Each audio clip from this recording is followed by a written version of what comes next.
जय हिंद दोस्तों, आप सभी का न्यू ऑक्सफोर्ड एजुकेशन में स्वागत है।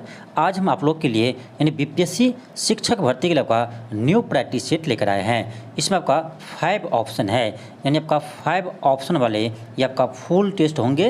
यानी इसमें आपका 1 से लेकर 120 क्वेश्चन होंगे। यानी आपका ये फुल टेस्ट है। इसमें आपका मैथ, रीजनिंग सभी क्वेश्चन इसमें शामिल है। तो ये आपका बिहार प्रतियोगिता पब्लिकेशन का बुक है। इसमें आपका 21 प्रैक्टिस सेट दिया हुआ है और आपका न्यू पैटर्न पर दिया हुआ है। तो इसमें आपका सभी यानी 21 प्रैक्टिस सेट को करवाएंगे। ये सेट आपका डेली यानी आपका सुबह 6 बजे आएंगे। ये आपका डेली सुबह 6 बजे आपका सेट होगा। तो आप लोग सुबह 6 बजे हमारे चैनल से जुड़ जाइएगा और आपका यानी 6 बजे से यह क्लास लाइव चलेंगे। यानी ये सेट आपका क्लास 6 बजे से आपका लाइव चलेगा। तो आप लोग 6 बजे सुबह में इस चैनल से जुड़ जाइएगा। चलिए स्टार्ट करते हैं।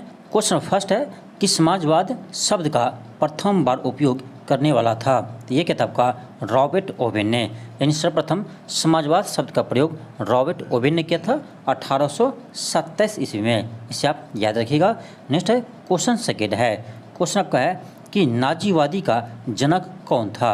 ये था आपका हिटलर। यानी नाजीवाद का जनक हिटलर थे। आपका ऑप्शन सी हो जाएंगे। नेक्स्ट है क्वेश्चन नंबर 3 है। क्वेश्चन है कि मनुस्मृति के अनुसार राज्य के कितने अंग है। तो राज्य के आपका मनुस्मृति के अनुसार यानी आपका 7 अंग है। इसे आप याद रखिएगा। नेक्स्ट है क्वेश्चन 4 है। क्वेश्चन है कि भारत के संविधान के संदर्भ में इनमें से संविधान सभा के निर्वाचित अध्यक्ष कौन थे। यानी संविधान सभा के निर्वाचित अध्यक्ष कौन थे। तो ये थे आपका डॉक्टर राजेंद्र प्रसाद। डॉक्टर राजेंद्र प्रसाद को अस्थायी अध्यक्ष आपका 11 दिसंबर 1946 को बनाया गया था, जबकि आपका 9 दिसंबर 1946 को डॉक्टर सच्चिदानंद सिन्हा को संविधान सभा का अस्थायी अध्यक्ष चुना गया था। इसे आप याद रखिएगा। नेक्स्ट है क्वेश्चन नंबर 5 है कि राष्ट्रपति के चुनाव में निम्न में से कौन भाग नहीं लेता है। यानी राष्ट्रपति के चुनाव में कौन भाग नहीं लेता है। ऑप्शन ए है कि राज्यसभा के निर्वाचित सदस्य, बिल्कुल सही है। बी है लोकसभा के निर्वाचित सदस्य, ये भी सही है। सी है विधानसभाओं के निर्वाचित सदस्य, ये भी आपका सही है। डी है कि विधान परिषद के निर्वाचित सदस्य। तो विधान परिषद के कोई भी सदस्य आपका यानी राष्ट्रपति के चुनाव में भाग नहीं लेते हैं। ये आपका ऑप्शन डी गलत है। आपका ऑप्शन डी गलत है।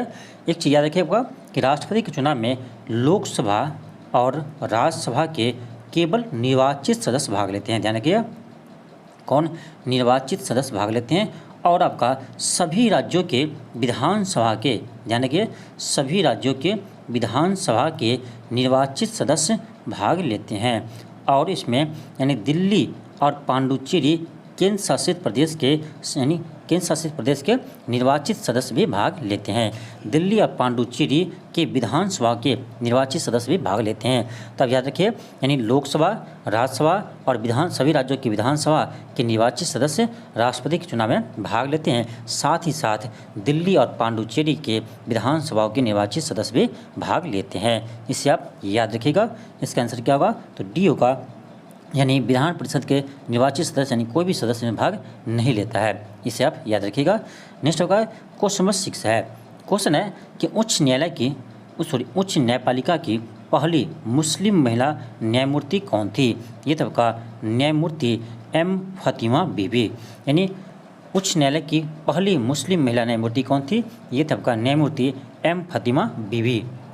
जबकि आपसे पूछा जाए कि उच्च न्यायालय की पहली महिला न्यायाधीश कौन थी, तो ये थी आपका लीला सेठ। प्रथम महिला न्यायाधीश कौन थी, तो लीला सेठ। लेकिन मुस्लिम में कहा जाए तो हो जाएंगे फातिमा बीवी। इसे आप याद रखिएगा। नेक्स्ट होगा क्वेश्चन नंबर 7 है कि नीति आयोग के पहले अध्यक्ष कौन थे। तो नीति आयोग के अध्यक्ष होते हैं आपका भारत के प्रधानमंत्री होते हैं। नीति आयोग के अध्यक्ष कौन होते हैं, तो प्रधानमंत्री होते हैं।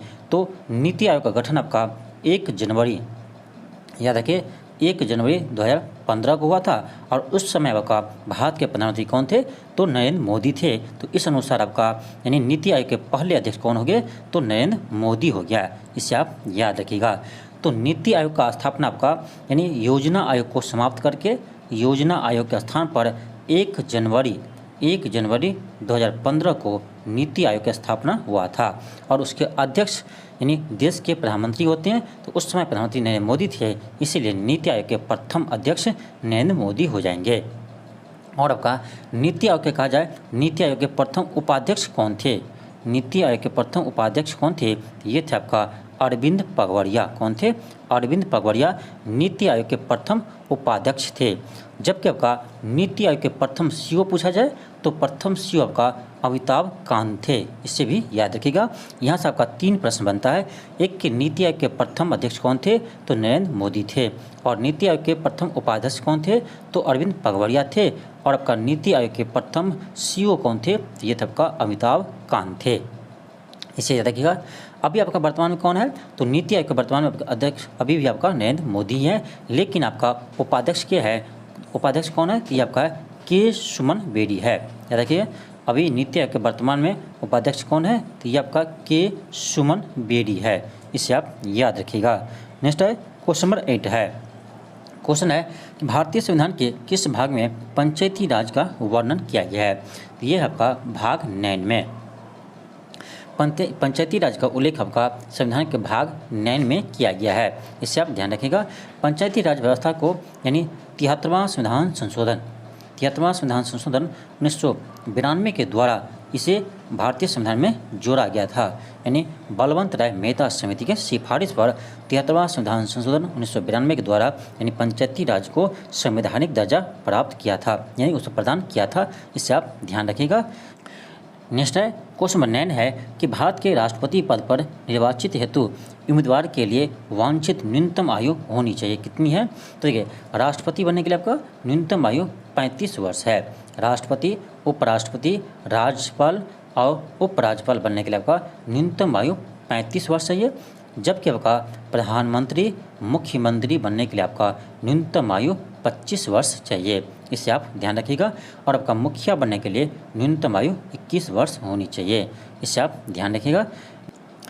नेक्स्ट है क्वेश्चन नंबर 10 है कि शिक्षा भारत सरकार के किस मंत्रालय का एक कार्य है? ये आपका मानव संसाधन विकास मंत्रालय का कार्य है। जबकि आपका 2020 में नई शिक्षा नीति के बाद यानी मानव संसाधन विकास मंत्रालय का नाम बदलकर शिक्षा मंत्रालय कर दिया गया है। क्या नाम क्या है? इसे शिक्षा मंत्रालय नाम कर दिया है। कब बदला है? तो 2020 में बदला है। इसे आप याद रखिएगा। नेक्स्ट आपका क्वेश्चन नंबर 11 है कि भारतीय अर्थव्यवस्था में इनमें से किस क्षेत्र को सेवा क्षेत्र के रूप में भी जाना जाता है?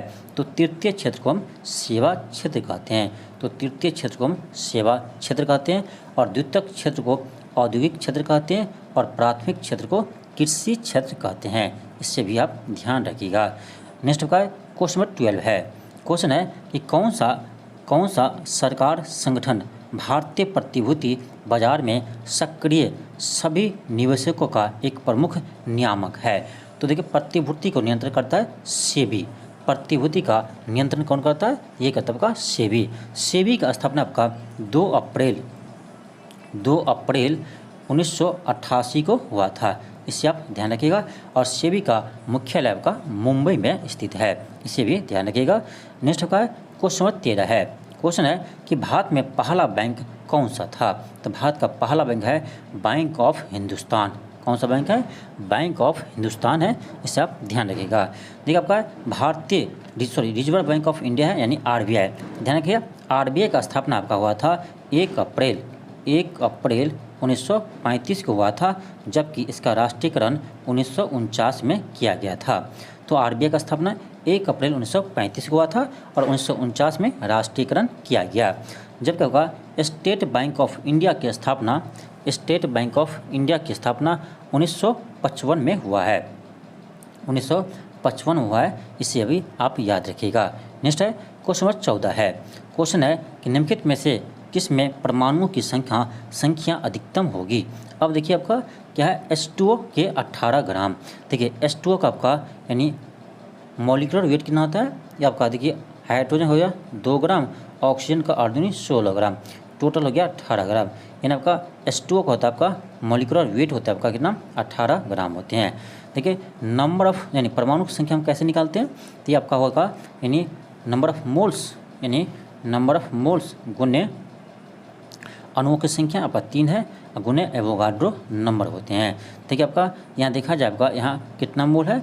तो 18 ग्राम दिया हुआ है और 18 ग्राम इसका क्या होता है, तो आपका इसका एटॉमिक वेट भी होते हैं। आपका जो सॉरी मॉलिक्यूलर वेट होता है 18, तो यानी आपका हो गया 1 मोल। एक में आप क्या करेंगे, 3 अणु है, 3 से गुना करेंगे और Na से गुना करेंगे, तो आपका जो 3Na आ गया। ठीक, इसी तरह हम इसको भी चेक करेंगे। ऑक्सीजन कितना होता है, तो 8 दिन 16 16 दिन 32, यानी 18/32 हो जाएगा, गुने आपका 2 हो जाएंगे। 18 दूनी 32, 2 यानी 1, यानी 1 Na आ गया यहाँ पर, सॉरी 1 Na आ गया आपका।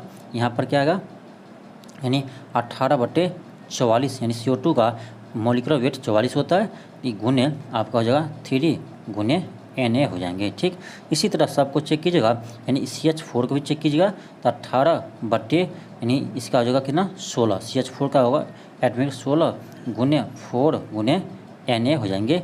आप देखिए यहाँ पर, आप देखिएगा यहाँ पर इसको डिवाइड करके, तो आपका सबसे अधिक आपका यही आएंगे, यानी आपका सबसे अधिक परमाणु संख्या किस में है, तो ऑप्शन डी हो जाएंगे। नेक्स्ट का क्वेश्चन नंबर 15 है। क्वेश्चन है कि वेग समय ग्राफ यानी वेलोसिटी टाइम ग्राफ की प्रवणता, यानी इसका प्रवणता मतलब स्लोप, प्रवणता मतलब स्लोप, इसका स्लोप किस प्राप्त होता है। देखिए, तो ये आपका क्या है, वेलोसिटी है, ये आपका टाइम है। इस ग्राफ का जब हम स्लोप निकालते हैं तो इसका स्लोप हमें क्या देता है, तो एक्सेलरेशन देता है। क्या देते हैं, एक्सेलरेशन देते हैं, इससे आप ध्यान रखिएगा। तो वेलोसिटी टाइम ग्राफ का स्लोप क्या देगा, तो त्वरण देंगे, यानी एक्सेलरेशन देंगे। आपका ऑप्शन सी हो जाएंगे। नेक्स्ट का है क्वेश्चन का 16 है। क्वेश्चन है कि निम्नलिखित में से कौन सा रोग जीवाणु द्वारा नहीं होता है, कौन सा रोग जीवाणु द्वारा नहीं होता है, तो मलेरिया। मलेरिया आपका प्रोटोजोआ से होने वाला रोग है, मलेरिया आपका प्रोटोजोआ से होने वाला रोग है, तो आपका ऑप्शन डी हो जाएंगे। नेक्स्ट का क्वेश्चन नंबर 17 है। क्वेश्चन है कि निम्नलिखित में से कौन सी धातु ठंडे तथा गर्म जल से कोई क्रिया नहीं करती है, ठंडे तथा गर्म जल से कोई भी क्रिया नहीं करती है, तो यह आयरन Fe आपका ठंडे और गर्म जल से अभिक्रिया नहीं करती है। नेक्स्ट का क्वेश्चन नंबर 18 है। क्वेश्चन है कि स्त्रियों में वह घटना कौन सी है जो जनन प्रावस्था के प्रारंभ को परिलक्षित करती है। आपका ऑप्शन डी हो जाएंगे, रज्जोधर्म। नेक्स्ट है क्वेश्चन 19 है कि घरेलू संधारित्रों को लघु पतन अथवा अति भारण से बचाने के लिए उपयोग किए जाने वाले शाब्दिक महत्वपूर्ण सुरक्षा उपाय क्या है, ये आपका फ्यूज तार है, यानी शॉर्ट सर्किट से बचाने के लिए आपका फ्यूज तार का उपयोग करते हैं। आपका ऑप्शन बी हो जाएंगे। आपका जो फ्यूज तार होता है ये आपका होता है मिश्र धातु होते हैं, तो किसका बना होता है, तो टीन और शीशा का बना होता है आपका, यानी फ्यूज तार आपका टीन और शीशा का मिश्र धातु होते हैं, इसे आप याद रखिएगा। नेक्स्ट का क्वेश्चन नंबर 20 है कि बंगाल के अरावाड़ी वनों में किसकी बहुलता पाई जाती है, तो होगा आपका हो जाएगा साल। किसकी बहुलता होती है, तो साल की बहुलता होती है। आपका ऑप्शन बी हो जाएंगे।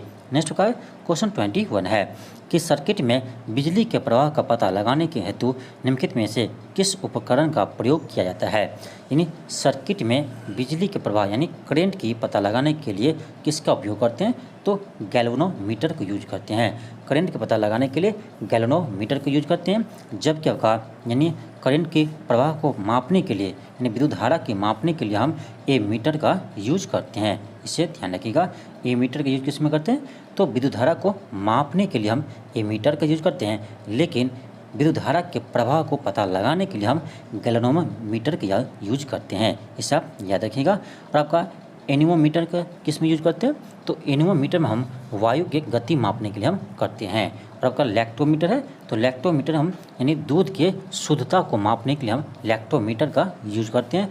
और बैरोमीटर आपका वायुमंडलीय दाब को मापने में किया जाता है। नेक्स्ट का क्वेश्चन 22 है। क्वेश्चन है कि महात्मा गांधी का चंपारण आंदोलन सफल रहा, तो ये आपका 1917 में सफल रहा। आपका ऑप्शन सी हो जाएंगे। चंपारण सत्याग्रह करने के लिए यानी गांधी जी को किसने आमंत्रित किया था, ये किया था आपका राजकुमार शुक्ल ने किया था। कब किया था, तो 1916 के कांग्रेस के लखनऊ अधिवेशन में किया था। इसे आप ध्यान रखिएगा। नेक्स्ट आपका क्वेश्चन आपका 23 है। क्वेश्चन आपका 23 है। क्वेश्चन है कि ठोस, द्रव और गैस में विस्तृत होते हैं, तो विसरण के संबंध में कौन सा विकल्प सत्य है, तो गैसों की विसरण दर द्रव या ठोस की तुलना में अधिक होती है, बिल्कुल आपका सही है। आप देखिए ना कि कोई भी सेंट है किसी रूम के कोई भी कोने में छोड़ दिए सेंट को तो पूरे रूम में फैल जाते हैं, यहाँ की रूम के बाहर भी फैल जाते हैं। इसलिए गैस का क्या होता है, तो विसरण दर आपका सबसे अधिक होते हैं, इसीलिए वो आपका जल्दी फैल जाते हैं। आपका ऑप्शन बी हो जाएंगे।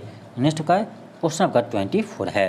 क्वेश्चन है कि अलग अलग प्रतिध्वनियों को सुनने के लिए ध्वनि के स्रोत से अवरोध की न्यूनतम दूरी होनी चाहिए। ये होना चाहिए आपका लगभग 17 मीटर। आपका ऑप्शन बी हो जाएंगे। आपका ऑप्शन बी हो जाएंगे। ध्वनि आपका एक अनुदैर्घ्य तरंग है। ध्वनि एक अनुदैर्घ्य तरंग है यानी लॉन्गिट्यूडिनल वेव है, यानी इसके गमन के लिए आपका किसी न किसी माध्यम की आवश्यकता होती है, इसीलिए आपका ध्वनि निर्वात में गमन नहीं करती है। और आपका ध्वनि की वेग सबसे अधिक आपका ठोस में होती है, इसके बाद आपका द्रव में होती है और सबसे कम आपका गैस में होते हैं। इसे आप ध्यान रखिएगा। नेक्स्ट आपका क्वेश्चन 25 है। क्वेश्चन है कि उस प्रक्रिया का क्या नाम है जिसमें गैस सीधे ही ठोस अवस्था में बदल जाते हैं, यानी परिवर्तित हो जाते हैं। क्वेश्चन क्या है, तो गैस से सीधे ठोस में, ये नहीं कह रहा कि ठोस से सीधे गैस में। आप लोग पढ़ेंगे कि ठोस से सीधे गैस में बदलते हैं, उसे हम उद्रपातन कहते हैं, यानी सब्लिमेशन कहते हैं। लेकिन क्वेश्चन आपका यहाँ पर उल्टा है। क्वेश्चन उल्टा पूछ रहा आपका कि कोई भी यानी गैस से यदि वो ठोस में बदलता है तो हम इस प्रक्रिया को हम क्या कहते हैं, उससे हम कहते हैं यानी डिपोजिशन। क्या कहते हैं, डिपोजिशन कहते हैं। आपका ऑप्शन बी हो जाएंगे। नेक्स्ट का क्वेश्चन 26 है। क्वेश्चन है कि निम्नलिखित में से किस वैज्ञानिक ने सुझाव दिया था कि तत्वों की प्रत्येक तत्व के नाम के एक या दो अक्षर से बने होते हैं। तो ये कहा था आपका यानी वर्जियन। कौन कहा था, वर्जियम ने कहा था। आपका ऑप्शन सी हो जाएंगे। 26 का आपका ऑप्शन सी हो जाएंगे। नेक्स्ट का क्वेश्चन 27 है। क्वेश्चन है कि निम्नलिखित में से आयनिक यौगिक का गुण कौन सा है। तो इसका ऑप्शन सी हो जाएंगे, यानी आयनिक यौगिक का यानी इसका गलनांक और क्वथनांक उच्च होता है। क्या होता है, इसका गलनांक और क्वथनांक उच्च होता है। नेक्स्ट का क्वेश्चन 28 है। क्वेश्चन का है इनमें से किस तत्व का घनत्व अधिकतम है। किस तत्व का घनत्व यानी डेंसिटी सबसे अधिक है। तो ऑस्मियम का आपका सबसे अधिक डेंसिटी है, इसके बाद हो जाएगा आपका प्लेटिनम, उसके बाद हो जाएगा आपका पारा और इसमें सबसे कम होगा लेड। नेक्स्ट है क्वेश्चन 29 है। क्वेश्चन है कि निम्नलिखित में से कौन सा एक कोशिका में अधिक मात्रा में होने वाले अणु है। तो एक कोशिका का सबसे अधिक मात्रा में जल पाए जाते हैं। आपका ऑप्शन ए हो जाएंगे। तो जल कितना परसेंट होता है, तो आपका किसी कोशिका में आपका जल 80% होते हैं। जल के बाद आपका प्रोटीन होते हैं। प्रोटीन कितना परसेंट होता है, लगभग आपका 15% प्रोटीन होता है, लेकिन सबसे अधिक आपका जल होते हैं। नेक्स्ट का क्वेश्चन आपका 30 है। क्वेश्चन है कि हेमोसैपियंस, देखिए हेमोसैपियंस आपका यानी मानव का वैज्ञानिक नेम है।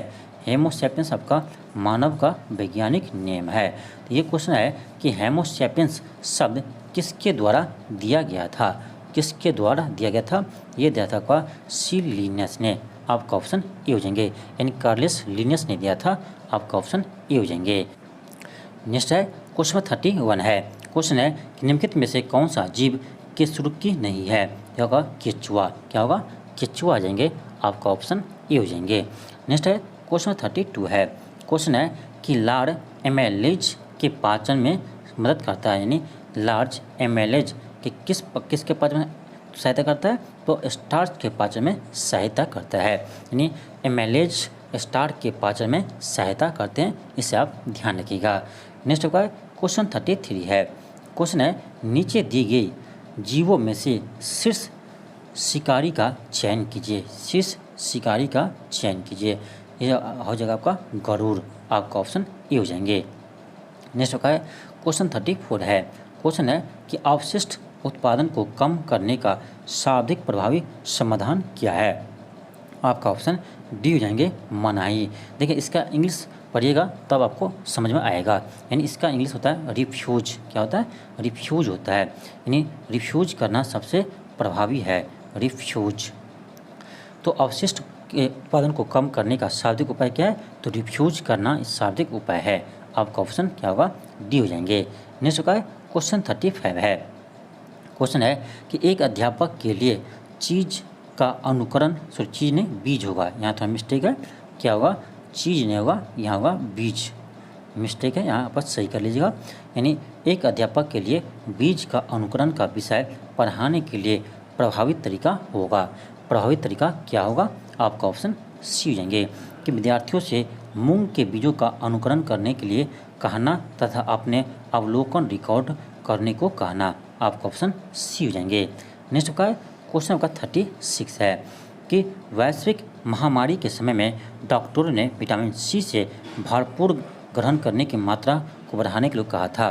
क्या है? वैश्विक महामारी में के समय में डॉक्टरों ने विटामिन सी से भरपूर ग्रहण करने की मात्रा को बढ़ाने के लिए कहा था। क्योंकि आपका विटामिन सी क्या है? तो ये आपका यह संक्रमण के विरुद्ध लड़ने की ताकत को प्रदान करता है। यानी विटामिन सी संक्रमण के विरुद्ध लड़ने की क्षमता को बढ़ाता है। इसे आप ध्यान रखिएगा। विटामिन सी का रासायनिक नाम होता है एस्कॉर्बिक एसिड और आपका विटामिन सी की कमी से एस्कर्वी रोग होते हैं। इसे आप याद रखिएगा। नेक्स्ट का क्वेश्चन 37 है। क्वेश्चन है कि निम्नलिखित में से क्या ईवीएस में आकलन का एक व्यापक संकेतक नहीं है? निम्नलिखित में से क्या ईवीएस में आकलन का एक व्यापक संकेतक नहीं है? तो अवधारणा मानचित्र, यानी ईवीएस में अवधारणा मानचित्र का यूज नहीं करते हैं। नेक्स्ट का क्वेश्चन का 38 है। प्रकाशीय क्षेत्र की गहराई के बीच होते हैं, यह तो आपका 200 मीटर तक। कितने होते हैं? 200 मीटर तक। आपका ऑप्शन बी हो जाएंगे। नेक्स्ट का क्वेश्चन 39 है। क्वेश्चन है कि निम्नलिखित में से कौन सही सुमेलित नहीं है? कौन सही सुमेलित नहीं है? आपका ऑप्शन डी हो जाएंगे। नुनाटक भूमिगत जल नहीं है, यह आपका हो जाएगा हिमानी। क्या हो जाएगा? यह जगह आपका हिमानी, यानी ये आपका डी क्या है? तो गलत सुमेलित है। सॉरी, आपका हो जाएगा क्या? हिमानी होंगे, यानी डी आपका गलत है। नुनाटक क्या है आपका? यह आपका हिमानी हो जाएगा। इसका कारण क्या है? कारक क्या है? हिमानी है। नेक्स्ट होगा क्वेश्चन आपका 40 है। क्वेश्चन है कि भारत में कौन सा राज्य कॉफ़ी का सबसे बड़ा उत्पादक है? तो कॉफ़ी का सबसे बड़ा उत्पादक आपका कर्नाटक राज्य है, जबकि आपका चाय का सबसे बड़ा उत्पादक राज्य असम है। ध्यान रखिएगा, चाय का सबसे बड़ा उत्पादक राज्य असम है और आपका कॉफ़ी का सबसे बड़ा उत्पादक राज्य आपका कर्नाटक है। पश्चिम बंगाल में सबसे अधिक क्या होता है? तो पश्चिम बंगाल में आपका जूट का उत्पादन सबसे अधिक होता है। इसे आप याद रखिएगा। और जूट के उत्पादन में बिहार का दूसरा स्थान है, इससे भी ध्यान रखिएगा। नेक्स्ट का क्वेश्चन 41 है। क्वेश्चन है कि निम्न में से कौन गर्म जलधारा है? निम्न में से कौन गर्म जलधारा है? ये आपका ब्राज़ील धारा। ब्राज़ील जलधारा आपका क्या है? तो ये आपका गर्म जलधारा है, जबकि आपका ये तीनों जो है ये आपका क्या है? तो ठंडी जलधारा है। नेक्स्ट का क्वेश्चन 42 है कि नगरीय गांव प्रायः पाए जाते हैं। नगरीय गांव प्रायः कहाँ पाए जाते हैं? तो अमेरिका में नगरीय गांव प्रायः पाए जाते हैं। आपका ऑप्शन सी हो जाएंगे, USA। नेक्स्ट का क्वेश्चन आपका 43 है कि भारत में जनसंख्या के आधार पर नगरों के कितने वर्ग में बांटा गया है? तो 6 वर्गों में बांटा गया। इसे आप याद रखिएगा। नेक्स्ट है क्वेश्चन 44 है कि भारत के गंगा यमुना के मैदानी भाग में पाए जाने वाले ग्रामीण अधिवास किस प्रतिरूप में होंगे? ये आपका रेखीय प्रतिरूप में होंगे। आपका ऑप्शन ए हो जाएंगे। नेक्स्ट का क्वेश्चन 45 है। क्वेश्चन है कि भारत में किस किस्म की कहवा उगाई जाती है, यानी कॉफ़ी उगाई जाती है? भारत में किस किस्म की कॉफ़ी उगाई जाती है? तो अरेबिका सबसे अधिक उगाई जाती है, लेकिन रोबस्टा ये भी उगाई जाती है। तो क्वेश्चन ये है कि भारत में किस किस्म की कहवा उगाई जाती है? तो आपका ऑप्शन ए और बी दोनों होंगे। क्वेश्चन ये रहता है आपका कि भारत में सबसे अधिक किस किस्म के कहवा को उगाई जाती है? तब होता है आपका अरेबिका। लेकिन आपका क्वेश्चन ये है कि भारत में किस किस्म के कहवा को यानी कॉफ़ी को उगाई जाती है? तो आपका ऑप्शन यानी अरेबिका और रोबस्टा दोनों होगा आपका, इसीलिए आपका ऑप्शन ए हो जाएंगे उपयुक्त में से एक से अधिक। आपका ऑप्शन 2 ऑप्शन सही है, ए और बी, इसीलिए आपका आंसर ई होंगे एक से अधिक। नेक्स्ट का क्वेश्चन आपका 46 है। क्वेश्चन है कि शिव सुंदरम जलप्रपात किस नदी पर निर्मित है? तो ये आपका कावेरी नदी पर है। कावेरी नदी को हम दक्षिण भारत का गंगा भी कहते हैं। याद रखिएगा, दक्षिण भारत का गंगा हम कावेरी नदी को कहते हैं। इससे आप याद रखिएगा। जबकि आपका दक्षिणी गंगा गोदावरी को कहते हैं। दोनों में कन्फ्यूज मत होना। याद रखिए, दक्षिणी गंगा गोदावरी नदी को कहते हैं और दक्षिण भारत की गंगा कावेरी नदी कहते हैं। इससे भी आप याद रखिएगा। नेक्स्ट आपका क्वेश्चन 47 है कि विपणन की सुविधा के लिए स्थापित की गई अंतःस्थलीय तेल शोध कारखाना कौन सी है? अंतःस्थलीय तेल शोधशाला कौन सी है? ये आपका है मथुरा। आपका ऑप्शन ए हो जाएंगे। नेक्स्ट का क्वेश्चन आपका 48 है। क्वेश्चन है कि भिलाई नगर किस वर्ग का है? ये आपका एक औद्योगिक नगर है। भिलाई आपका ये छत्तीसगढ़ के इस्पात संयंत्र क्या है? औद्योगिक इस्पात संयंत्र क्षेत्र है भिलाई। भिलाई आपका छत्तीसगढ़ में इस्पात औद्योगिक क्षेत्र है, इसे आप ध्यान रखिएगा। नेक्स्ट का क्वेश्चन का 49 है। क्वेश्चन 49 है कि पनामा नहर जोड़ती है, तो पनामा नहर प्रशांत महासागर को अटलांटिक महासागर से जोड़ती है, इसे भी आप याद रखिएगा। नेक्स्ट है क्वेश्चन 50 है। क्वेश्चन है कि हड़प्पा कालीन नगरों पर कौन शासन करता था? हड़प्पा कालीन नगरों पर कौन शासन करता था? तो शासन व्यवस्था अभी तक ये ज्ञात नहीं है कि हड़प्पा कालीन नगरों में कौन शासन करते थे, इसका अभी तक ज्ञात नहीं है। आपका ऑप्शन डी हो जाएंगे। नेक्स्ट का क्वेश्चन 51 है कि प्रथम बौद्ध संगीत का अध्यक्ष कौन था? तो ये था आपका महाकश्यप थे। प्रथम बौद्ध संगीत आपका राजगीर में हुए थे। प्रथम बौद्ध संगीत राजगीर में हुए थे। कब हुए थे? तो ये आपका अजातशत्रु के समय हुआ था। राजगीर में हुए थे और इसके अध्यक्ष थे महाकश्यप। किसके समय? तो अजातशत्रु के समय हुए थे। और आपका दूसरा यानी द्वितीय बौद्ध संगीत कहाँ हुआ था? यह हुआ आपका वैशाली में। कहाँ हुआ? वैशाली में हुआ। और किसके समय हुआ? ये आपका कलाशोक के समय हुआ। किसके समय हुआ? तो कलाशोक के समय हुआ था। जबकि आपका तृतीय बौद्ध संगीत कहाँ हुआ? यह आपका पाटलिपुत्र में हुआ, यानी पटना में हुआ, पाटलिपुत्र में हुआ। और किसके समय हुआ? तो अशोक के समय हुए थे। जबकि आपका चौथा बौद्ध संगीत यानी ये होता आपका कहाँ? जम्मू कश्मीर में हुए थे। किसके समय? तो कनिष्क के समय हुए थे, इसे भी आप याद रखिएगा। नेक्स्ट का क्वेश्चन 52 है। क्वेश्चन है कि चोल राजा किस मत के संरक्षक थे? ये था आपका शैव मत के संरक्षक थे। आपका ऑप्शन ए हो जाएंगे। आपका ऑप्शन ए हो जाएंगे। नेक्स्ट है क्वेश्चन 53 है कि अलाउद्दीन खिलजी द्वारा बाजार नियंत्रण व्यवस्था या आर्थिक अधिनियमों के पीछे का क्या उद्देश्य था? यह था आपका सीमित वेतन में अपने सैनिकों को संतुष्ट रखना। देखिए आपका यानी नगद वेतन देना, सैनिकों को नगद वेतन देना सबसे प्रथम किसने शुरू किया? तो अलाउद्दीन खिलजी ने शुरू किया था, इसे भी आप याद रखिएगा। नेक्स्ट आपका क्वेश्चन आपका 54 है कि बरिद कौन थे? तो बरिद थे आपका गुप्तचर विभाग के अध्यक्ष थे, यानी गुप्तचर एवं सूचनाओं एकत्र करने वाले थे। नेक्स्ट है क्वेश्चन आपका 55 है। क्वेश्चन है कि मुगल साम्राज्य के का प्रांतों में विभाजन पहली बार किसने किया था? ये क्या था आपका? अकबर ने। आपका ऑप्शन डी हो जाएंगे। नेक्स्ट है क्वेश्चन आपका 56 है। क्वेश्चन है कि 1857 में अंग्रेज के विरुद्ध जिहाद का प्रचार किसने किया था? 1857 में अंग्रेजों के विरुद्ध जिहाद का प्रचार किसने किया था? तो ये क्या था आपका? यानी मौलवी अहमद उल्ला। किसने किया था? मौलवी अहमद उल्ला ने किया था। आपका ऑप्शन ए हो जाएंगे। इंपॉर्टेंट क्वेश्चन है, इसे आप याद रखिएगा। नेक्स्ट का क्वेश्चन का 57 है कि 1861 में आगरा में राधा स्वामी सत्संग की स्थापना किसने की थी? राधा स्वामी सत्संग की स्थापना किसने की थी? तो ये किताब का स्वामी शिवदयाल सिंह, स्वामी शिवदयाल सिंह ने। नेक्स्ट है क्वेश्चन 58 है। क्वेश्चन है कि निम्नलिखित में से कौन भारतीय राष्ट्रीय कांग्रेस के स्थापना अधिवेशन में उपस्थित नहीं था? ये था आपका सुरेंद्रनाथ बनर्जी इसमें उपस्थित नहीं थे। कांग्रेस के प्रथम अधिवेशन में आपका 72 सदस्य शामिल थे, इसे भी ध्यान रखिएगा। और कांग्रेस की स्थापना आपका 28 दिसंबर 1885 में हुआ था। 28 दिसंबर 1885 में भारतीय राष्ट्रीय कांग्रेस की स्थापना हुए थे। उसके प्रथम सम्मेलन में अध्यक्ष कौन थे? WC बनर्जी थे। WC बनर्जी थे इसके प्रथम अध्यक्ष थे। और कांग्रेस की स्थापना यानी A.O. होम ने किया था, इसे आप याद रखिएगा। नेक्स्ट पर क्वेश्चन आपका 59 है। क्वेश्चन 59 है कि कांग्रेस ने मुस्लिम के लिए पृथक निर्वाचन मंडल को स्वीकार किया, यानी कब स्वीकार किया था? ये क्या था आपका? लखनऊ समझौता में। लखनऊ समझौता में यानी कांग्रेस ने मुस्लिम के लिए पृथक निर्वाचन मंडल को स्वीकार किया था। लखनऊ समझौता आपका 1916 में हुआ था।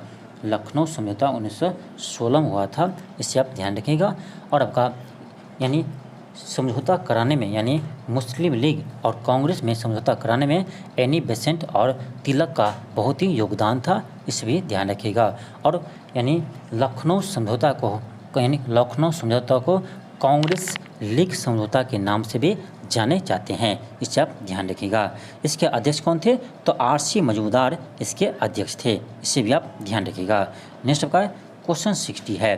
क्वेश्चन है कि निम्नलिखित में से किस अधिनियम द्वारा भारत के गवर्नर जनरल को अध्यादेश जारी करने की शक्ति प्रदान की गई? तो ये क्या आपका भारत परिषद अधिनियम 1861 में, आपका ऑप्शन बी हो जाएंगे।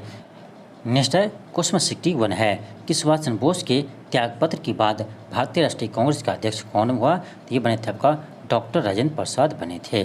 देखिए 1939 में त्रिपुरी अधिवेशन में सुभाष चंद्र बोस ने कांग्रेस के अध्यक्ष पद के चुनाव यानी कांग्रेस के अध्यक्ष पद के चुनाव में यानी पटाभी सिद्धरामैया को चुनाव में हरा दिया था, और जिसके कारण महात्मा गांधी ने इससे क्षुब्ध होकर वह नाराज हो गए थे, क्योंकि उसका कहना था कि यह हार पटाभी सिद्धरामैया की हार नहीं है, यह मेरी हार है, क्योंकि पर इसमें पटाभी सिद्धरामैया को गांधी जी ने ही चुनाव लड़ने के लिए खड़ा किया था, तो जिसमें हार हो गई, इसीलिए आपको महात्मा गांधी ने इससे नाराज हो गए थे। तो उसी लिए यानी सुभाष चंद्र बोस ने महात्मा गांधी को इज्जत करते हुए इस पद से इस्तीफा दे दिया था, और उसके बाद डॉक्टर राजेंद्र प्रसाद को इसका अध्यक्ष बनाया गया था, और उसके बाद सुभाष चंद्र बोस ने फॉरवर्ड ब्लॉक की स्थापना की थी, इसे आप ध्यान रखिएगा। नेक्स्ट का क्वेश्चन नंबर 62 है। क्वेश्चन है कि उस अमेरिकी नागरिक आंदोलन कार्यकर्ता का नाम क्या है जिन्होंने प्रसिद्ध भाषण आई हैव अ ड्रीम दिया था? ये दिया था आपका मार्टिन लूथर किंग जूनियर ने। नेक्स्ट है क्वेश्चन का है 63 है। क्वेश्चन है कि द्वितीय विश्व युद्ध में दुश्मन की पनडुब्बियों को ट्रैक करने के लिए विकसित प्रौद्योगिकी कौन सी थी? ये था आपका सोनार, आपका ऑप्शन नंबर बी हो जाएंगे। नेक्स्ट का क्वेश्चन का 64 है। क्वेश्चन है कि ब्रिटेन वुड्स समझौता के तहत कब नई अंतर्राष्ट्रीय मौद्रिक प्रणाली प्रारंभ की गई? ये क्या आपका 1944 में, आपका ऑप्शन डी हो जाएंगे। नेक्स्ट है क्वेश्चन 65 है कि एडीबी ने यानी एडीबी बैंक ने किस राज्य में बागवानी को बढ़ावा देने के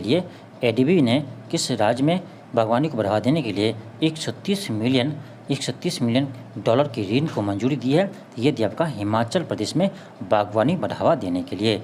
नेक्स्ट है क्वेश्चन का 66 है कि खेलो इंडिया यूथ गेम्स 2022 में किस राज्य की टीम ने वाटर स्पोर्ट्स यानी कैनोइंग और कायाकिंग में सभी 4 गोल्ड मेडल जीते हैं?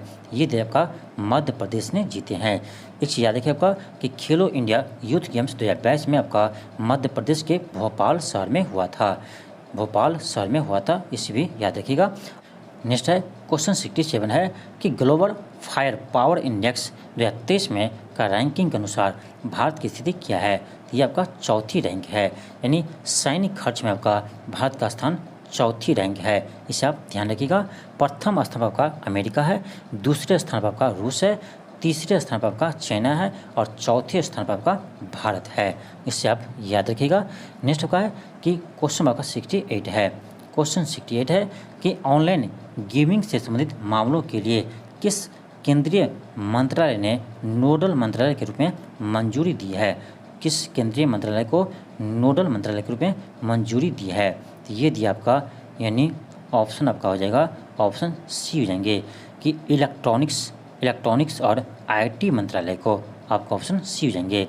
नेक्स्ट होगा क्वेश्चन का 69 है। क्वेश्चन है कि संयुक्त राष्ट्र समर्थित विशेषज्ञों के पैनल के अनुसार पृथ्वी के ओजोन परत को किस वर्ष तक 1980 के स्तर तक पहुंचने की उम्मीद है? यानी इसमें सुधार होने की उम्मीद है, ये आपका 2040 तक। कब तक उम्मीद है? 2040 तक, आपका ऑप्शन बी हो जाएंगे। नेक्स्ट होगा क्वेश्चन का 70 है। क्वेश्चन है कि किस दिन अंतर्राष्ट्रीय सहिष्णुता दिवस के रूप में मनाया जाता है? तो 70 का आपका ऑप्शन ए हो जाएंगे 16 नवंबर को। नेक्स्ट है क्वेश्चन 71 है।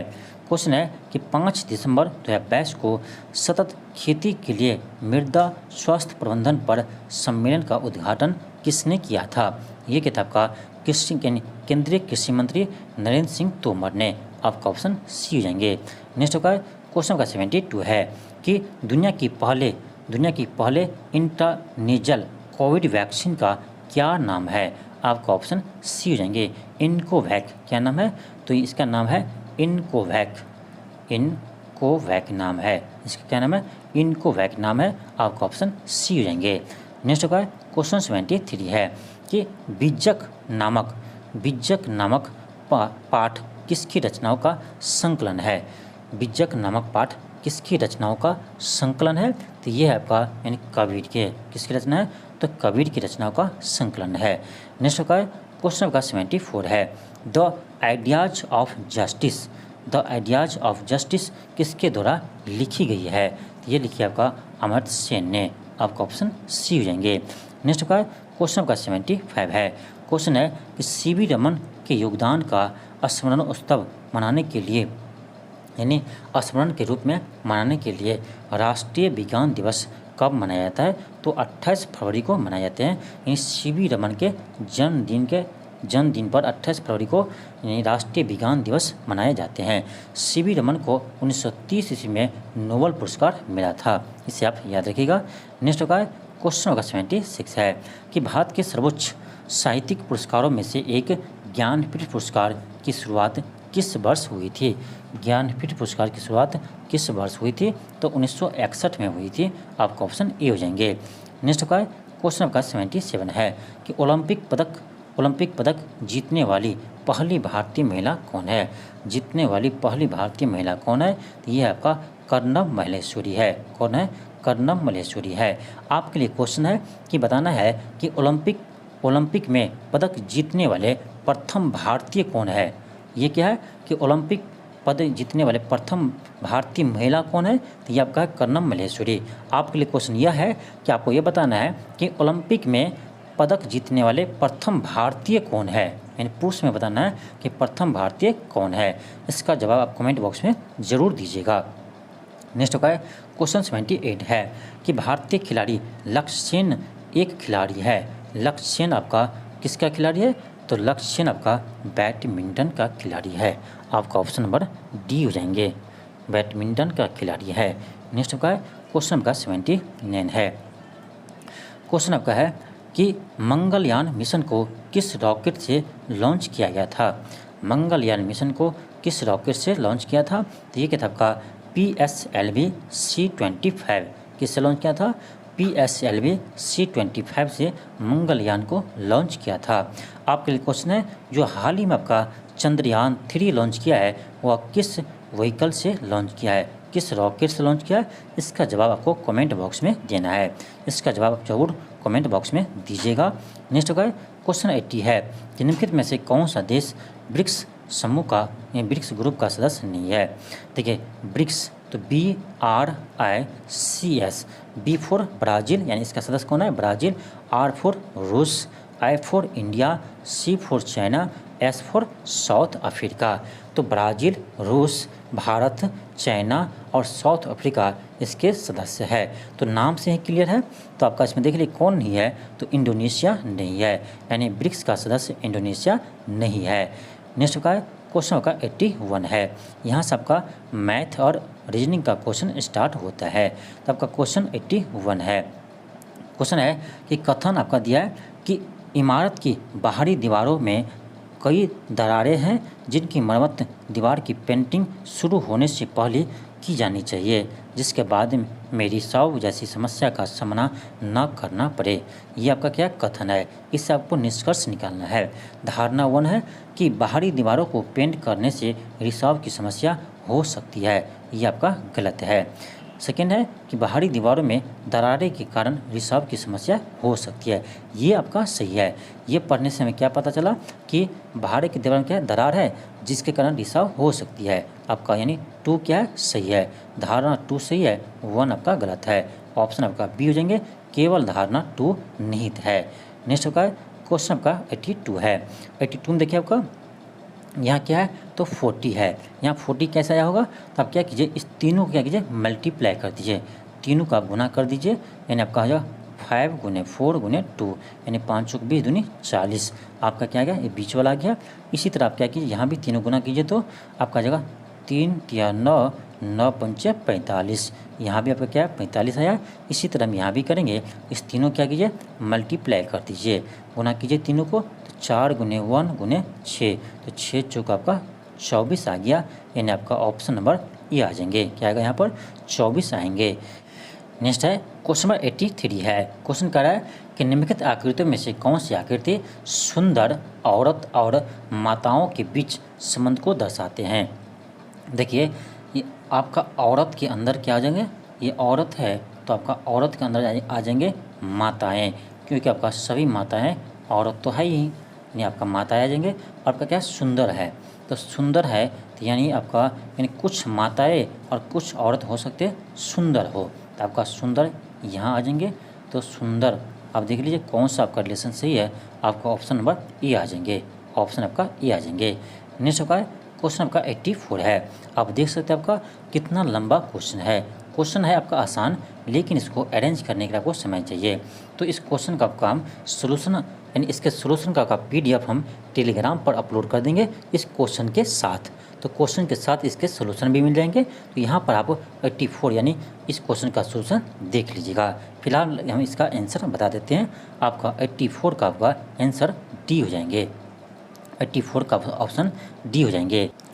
नेक्स्ट है क्वेश्चन नंबर 85 है। क्वेश्चन है कि मोहन दक्षिण की ओर 6 किलोमीटर ड्राइव करता है। ठीक, दक्षिण की ओर 6 किलोमीटर ड्राइव करता है, ये आपका दक्षिण है 6 किलोमीटर ड्राइव करता है और 90 डिग्री दाईं ओर मुड़ता है। इसका दाईं ये हो गया और 90 डिग्री मुड़ता है। ठीक, और 3 किलोमीटर ड्राइव करते हैं, कितना 3 किलोमीटर ड्राइव करते हैं। ड्राइव करने के बाद वह दाईं ओर मुड़ जाते हैं, तो इसका दाईं आपका क्या होगा, ये हो जाएगा आपका इसका दाईं ओर मुड़ जाते हैं और 3 किलोमीटर आगे ड्राइव करते हैं। यहाँ से भी वो 3 किलोमीटर आगे जाते हैं। अब कह रहा है वह आरंभ स्थान से किस दिशा में है, यदि सभी मोड़ केवल 90 डिग्री पर वाले मोड़ है, यानी सभी मोड़ 90 डिग्री पर बिल्कुल सही है। अब कह रहा है इसका आरंभिक बिंदु से वह किस दिशा में है, ये आपका यहाँ है, ये आपका यह 6 था, ये आपका 3 है, यानी ये 3 आपका बच जाएंगे, यहाँ से आपका यानी इस दिशा में है। अब देख लीजिए किस दिशा में है, तो ये आपका हो जाएगा यानी पश्चिम दक्षिण पश्चिम दिशा में है, यानी आपका ऑप्शन नंबर सी हो जाएंगे, ऑप्शन आपका सी हो जाएंगे। नेक्स्ट आपका क्वेश्चन नंबर 86 है। क्वेश्चन आपका देखिए यहाँ पर सबका चिन्ह दिया हुआ है माइनस, यानी माइनस का अर्थ क्या है, तो देख लीजिए माइनस का अर्थ आपका गुना है, तो माइनस का अर्थ आपका गुना है, तो यहाँ आपका 28 है, गुने आपका 2 हो जाएंगे। फिर देखिए प्लस का अर्थ क्या है, प्लस का अर्थ आपका माइनस है, तो माइनस 80 हो जाएंगे। फिर आपका गुना का अर्थ भागा है, तो भागा 5 हो जाएंगे। फिर आपका भागा का अर्थ क्या है, प्लस है, तो प्लस आपका 14 हो जाएंगे। देखिए आपका 16 पंचे 80, इसे भाग दीजिएगा तो आपका 16 आएगा। और आपका 28 दूनी यहाँ क्या आ जाएगा, 28 दूनी आपका 56 हो जाएंगे। और आपका यहाँ प्लस 14 है, आप देख लीजिए यानी 16 में से 14 गया तो आपका -2 आएंगे, यानी आपका 56 माइनस 2 हो जाएगा, यानी 54 आ जाएंगे। आपका आंसर क्या आएगा 54 आ जाएंगे, ऑप्शन आपका सी आ जाएंगे। नेक्स्ट होगा क्वेश्चन नंबर 87 है। क्वेश्चन कह रहा है कि ऐसे कितने प्रतीक है जिनके पहले एक संख्या और ठीक बाद भी एक संख्या आते हैं, यानी ऐसे कितने सिंबल है जिसके पहले एक संख्या आते हैं और बाद में भी एक संख्या आते हैं। तो ये एक आपका यहाँ है, स्टार के पहले देखिए 4 है, उसके बाद 2 है, यानी संख्या है। फिर आप यहाँ देखिए 2 आ गया, फिर आप यहाँ देखिए इसके दोनों आगे पीछे क्या है संख्या है, 3 हो गया, यहाँ एक हो 4 हो गया, यहाँ आपका एक हो गया 5 हो गया 5, और यहाँ एक हो गया 6, यानी ऐसे कितने हैं तो 6 है। आपका ऑप्शन नंबर डी हो जाएंगे, ऑप्शन आपका डी हो जाएंगे। नेक्स्ट होगा क्वेश्चन नंबर 88 है। अब देखिए इसमें आपका क्या है, तो इसका आपका क्या है, नीचे दिए गए इस आकृति एक्स को पूरा करेंगे, इसको कौन सा आकृति पूरा करेंगे, ध्यान से देखिए आप इस सभी ऑप्शन को आप ध्यान से देखिए। तो यहाँ देखिए ये आपका यहाँ इधर ऐसे है, ये आपका इधर हो गया है, इसका मतलब आपका ये जो इधर है वो आपका यहाँ पर इधर होंगे, यानी ऐसा होगा। तो आप देखिए आपका किस ऑप्शन में है। और एक चीज़ देखिए यानी ये दोनों मिला आपका गोल हो गया है, यहाँ भी आपका ऐसा होना चाहिए। तो आप देखिए आपका ऑप्शन नंबर 2 में हुआ है, क्या आपका ऑप्शन नंबर 2 हो जाएंगे, यानी आपका ऑप्शन बी आ जाएंगे। नेक्स्ट आपका है क्वेश्चन नंबर 89 है। अब आप देखिए इसमें आपको श्रृंखला को पूरा करना है, श्रृंखला को पूरा करना है। अब देखिए आपका कैसा है, ये आपका है KPL, ठीक, यानी यहाँ पर हो जाएंगे के पी एल, एक सेकेंड, के P L Z Z Z से पहले आप लकीर खींचिए, जेड, एक सेकेंड, जेड से पहले होगा, ठीक है, जेड से पहले। देखिए आपका क्या है, तो के है, फिर आपका पी है, पी के बाद आपका देखिए पी के बाद क्या है आपका, तो यहाँ बी है, तो यहाँ भी बी होगा, के पी बी है, तो बी के बाद आपका क्या है, एल है, के पी बी एल है, फिर आपका क्या है, तो आपका है जेड है, फिर आपका के होगा, पी होगा, और देखिए एल के बाद आपका यहाँ पर एम है, ठीक, के पी सॉरी जेड के पी, तो यहाँ आपका क्या के पी हो जाएगा, के पी एल के बाद आपका एम है, ठीक, पी के बाद यहाँ एम है ना, पी के बाद सॉरी बी है, बी के बाद आपका एम होंगे, बी के बाद आपका एम होंगे, यानी ऐसा आपका है कि के पी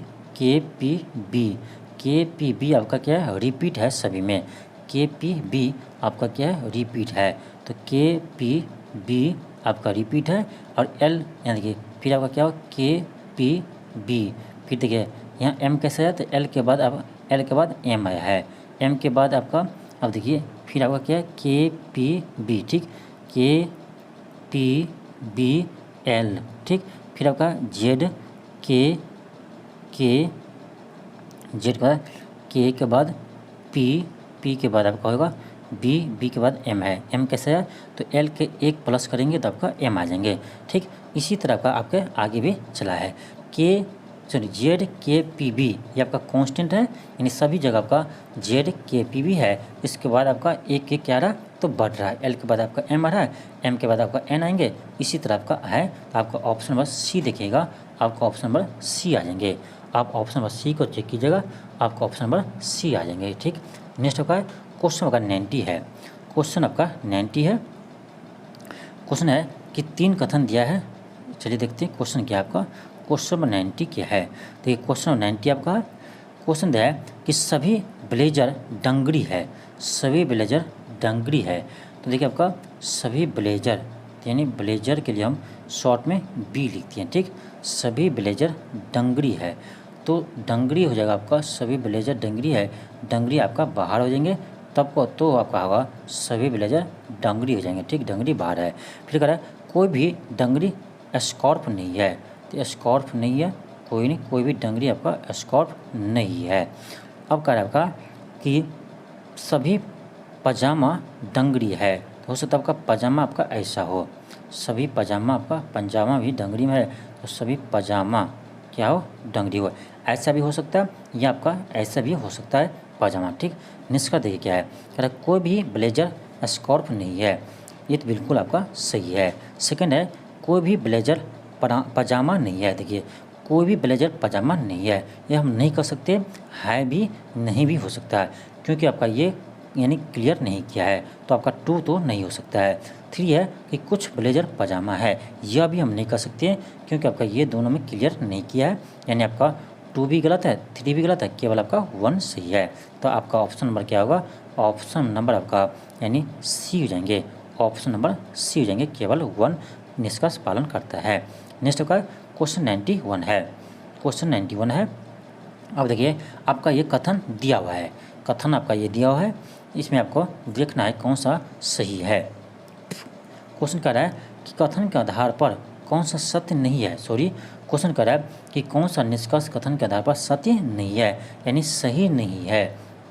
देखिए ऑप्शन ए है, यहाँ देखिए कह रहा है बी जो है वो एल से बड़ा है, तो यहाँ से देखिए बिल्कुल सही है कि बी आपका एल से बड़ा है, तो ये तो आपका सही है।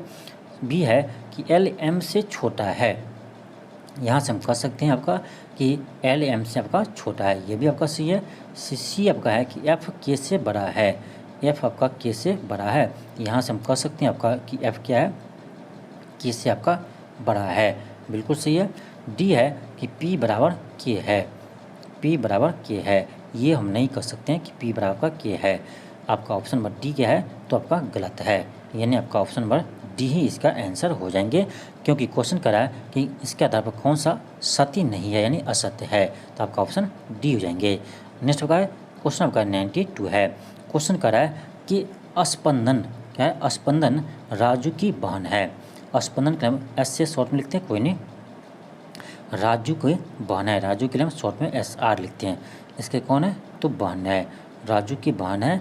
अब कह रहा है कि राजू के पिता, ठीक, राजू के पिता की बहन, तो इसके पिता की बहन इसका कौन हो जाएंगे?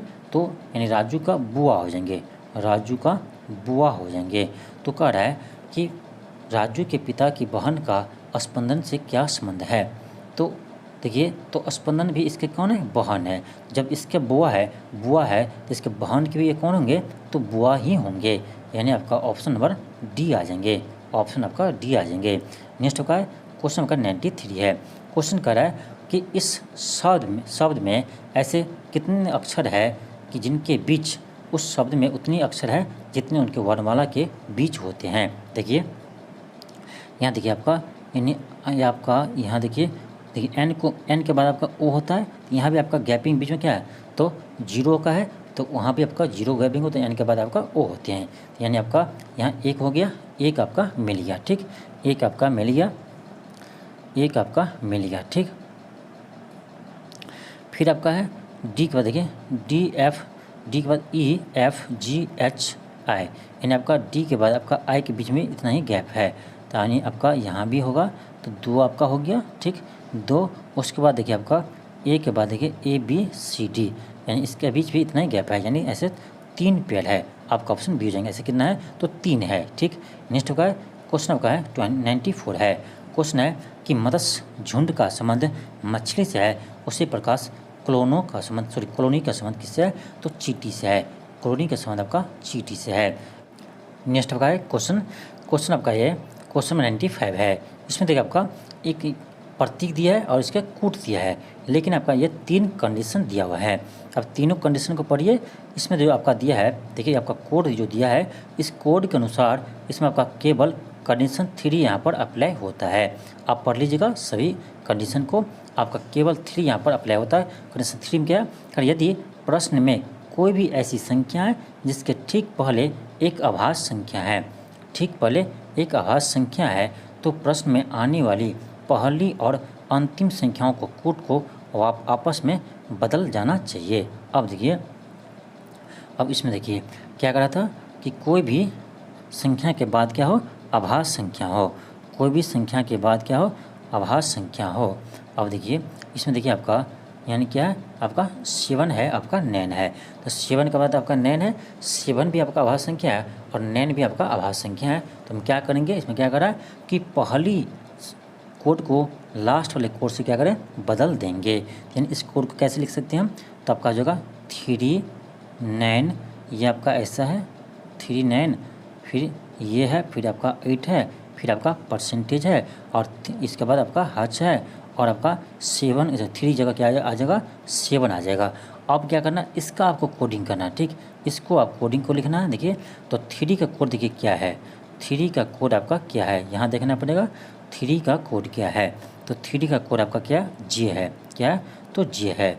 तो शुरू में आपका क्या होगा? तो जे से आपका स्टार्ट होंगे, आपका जे से स्टार्ट होंगे। तो क्योंकि आपको उसको बदल दिए हम, 3 आपका यहाँ आ गया, 7 आपका यहाँ चला गया, ठीक, ध्यान दीजिए। तो 3 कोड आपका जे हो गया, ठीक। तो जे से आपका केवल एक मात्र में शुरू है, यानी आपका ऑप्शन बी, ऐसी आपका ऑप्शन बी हो जाएंगे आंसर। क्योंकि आप देखिए ना, यानी जे से आपका स्टार्ट एक ही ऑप्शन में है, तो आपका ऑप्शन बी हो जाएंगे। यानी आपका 3 का कोड लिख लिए, इसी तरह आप 9 का कोड लिखते, तो 9 का कोड देखिए आपका एल होगा, पक्का आपका 9 का कोड क्या होगा? एल होगा। देख लीजिए आपका 9 का कोड क्या है? तो 9 का कोड आपका क्या है? एल है, बिल्कुल है। तो सभी कोड को लिख देना था। इसमें मेन ध्यान क्या देना था? तो इसको चेंज होता है, यानी आपका ये दोनों कोड क्या होता है? चेंज होता है, इसी को हम ध्यान देना है, ठीक। आपका ऑप्शन नंबर बी आ जाएंगे। नेक्स्ट का क्वेश्चन 97 है। 97 है, यहाँ देखिए आपका यहाँ क्या? 3 के बाद आपका 7 है, इसमें माइनस कीजिए तो आपका क्या होगा? 4 आ जाएंगे। फिर इसमें माइनस कीजिए तो आपका आ जाएगा कितना? 16 आ जाएगा, ठीक। इसको माइनस कीजिए तो आपका आ जाएगा यानी 16, यहाँ आपका 36 आ जाएंगे। फिर देखिए यानी आपका क्या है? तो 2 का स्क्वायर का डिफरेंस पहले, फिर आपका 4 का स्क्वायर डिफरेंस है, फिर आपका 6 का स्क्वायर डिफरेंस है, तो आगे क्या होगा? तो आगे आपका 8 के स्क्वायर का डिफरेंस होगा, यानी 2 4 6 8, तो 8 का स्क्वायर कितना था? 64 होता है। तो आपका 64 का क्या होगा? डिफरेंट होंगे। तो आप क्या कीजिए? 59 में 64 को ऐड कीजिए, 59 में 64 को ऐड कीजिए, 9 4 13, 6 5 11, 1 12, यानी 123 आएगा। अगला लेटर क्या आएगा, सॉरी अगला अंक क्या आएगा आपका, 123 आएंगे। अगला अंक आपका ऑप्शन नंबर बी आ जाएंगे 123। क्या आएगा, 123 आ जाएंगे। अगला संख्या 123 आ जाएंगे। नेक्स्ट आपका क्वेश्चन आपका 97 है। अब देखिए इसमें सिंपल आपका सबका कोड दिया हुआ है, इसी तरह से इसका कोड लिख लेना है। तो बी का कोड क्या दिया, देखिए बी का कोड आपका 5 है, 5 हो जाएंगे। फिर आपका एल है, एल का कोड देखिए, एल का कोड यानी सेकेंड यहाँ है, सेकेंड यानी एल का कोड आपका 3 है, 3 हो जाएगा। फिर आपका क्या ए है, ए का कोड देखिए, ए आपका लास्ट में है यानी आपका 9 है, 9 हो जाएगा। फिर आपका आर है, आर का कोड क्या है, तो सेकेंड लास्ट यानी आर का कोड एट द रेट है, ठीक, एट द रेट है। फिर आपका ई है, तो ई का कोड देख लीजिए, ई का कोड इसमें नहीं दिया। चलिए इससे भी बन जाएगा, यानी 539 एट द रेट हो जाएंगे, 539 at the rate, 539 at the rate, 539 यानी आपका ऑप्शन नंबर ए आ जाएंगे। आपका ऑप्शन नंबर क्या आ जाएगा, तो ए आ जाएंगे। 97 का आपका ऑप्शन नंबर ए आ जाएंगे, ऑप्शन नंबर आपका ए आ जाएंगे। नेक्स्ट होगा क्वेश्चन आपका 98 है, क्वेश्चन आपका 98 है। नेक्स्ट होगा कि 70 व्यक्तियों के एक समूह में 37 कॉफ़ी को पसंद करते हैं और 32 चाय को पसंद करते हैं, और प्रत्येक व्यक्ति दोनों पेय में से कम एक पेय को अवश्य पसंद करते हैं, यानी चाय या कॉफ़ी को प्रत्येक आदमी जरूर पसंद करते हैं। तो कह रहा है कॉफ़ी और चाय दोनों को पसंद करने वाले व्यक्तियों की संख्या कितनी है। बहुत आसान क्वेश्चन है। देखो आपका 37 किसको पसंद करते हैं, कॉफ़ी पसंद करते हैं, और 52 आपका क्या करते हैं, तो चाय को पसंद करते हैं। देखिए आपका टोटल कितना हो गया, इसको ऐड कीजिए तो आपका 7 2 9 5 3 89 हो गया। जबकि आपका 70 ही व्यक्ति है, आ रहा है कितना, 89 आ रहा है। तो 89 में हम क्या करें, 70 को माइनस कर देंगे, यानी 19 व्यक्ति ऐसा है जो आपका कॉफ़ी भी पीते होंगे, यानी कॉफ़ी को भी पसंद करते होंगे और चाय को भी पसंद करते होंगे। तो ना इसका आंसर क्या होगा, 19 हो जाएंगे, यानी आपका ऑप्शन नंबर ए आ जाएंगे। नेक्स्ट होगा क्वेश्चन आपका 99 है। क्वेश्चन कह रहा है कि बी ए से बड़ा है, बी आपका ए से बड़ा है, बी जो है वो आपका ए से बड़ा है, परंतु सी से छोटा है, यानी सी से बी क्या है, छोटा है। कर ई डी से छोटा है, ई जो है वो डी से क्या है, तो छोटा है, ई जो है डी से छोटा है, परंतु ए से बड़ा है, परंतु ए से क्या है, तो बड़ा है, ए से ई बड़ा है, ठीक, ए से बड़ा है।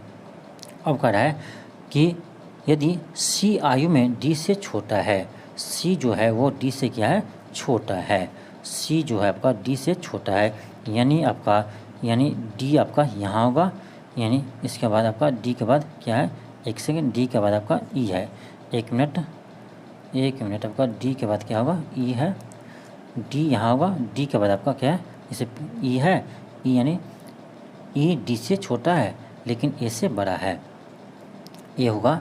अब कह रहा है लेकिन इसमें क्या कर रहा था कि सी आयु में डी से छोटा है, तो सी आपका डी से छोटा है, तो क्वेश्चन क्या कर रहा, तो आयु में सबसे बड़ा कौन है, तो आयु में आपका सबसे बड़ा कौन है, तो डी है। आपका आयु में सबसे बड़ा कौन है, आयु में, तो डी है, ऑप्शन आपका सी रहेंगे।